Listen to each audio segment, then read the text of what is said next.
Pagsitar kan personahes kan Public Safety Office sa mga sidewalk vendor sa syudad ni Naga, napuli sa diskusyon makalis na maula ang paninda kan saro sa mga ini. Uyan report.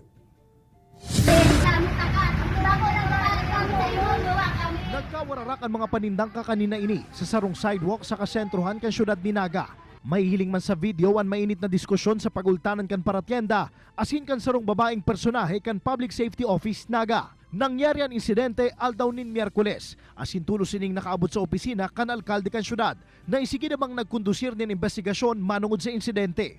Pigtawan doon kan alkalde, nanun ka siya matolerar nin anuman na klase nin bayolensya, urug na pag-abot sa implementasyon kan pasi-orden sa syudad. Asin ngunya na aldaw, sa sarupang social media post kan alkalde, nagkaurulay na ng buslados na imbwelto sa insidente.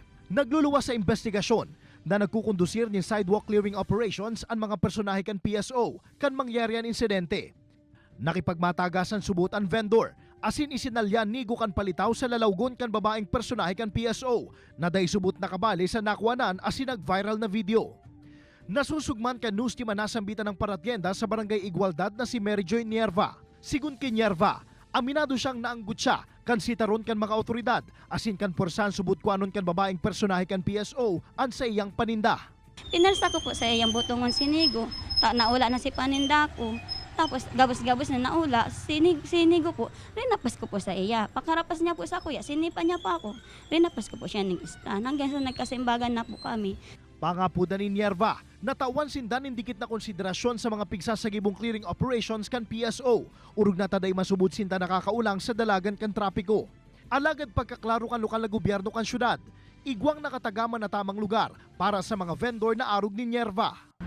We have to understand na may mga sektor na apektado man kung nasa tinampo kita. So mga paraagi, so motorista, pati naman itong mga tindahan sa tungod mo. Dugang pa ni Florendo, bukas ang Naga City People's Mall para sa gabos ng mga vendor na mauut magpwesto digdi para magpabakal kan sa inda mga produkto. Nganing dagos na magin mahiwas ang mga sidewalk asin kinampo sa syudad. Kaibanan si Carlo Abunita, Jesse Cruzat, Balitang Bicolandia.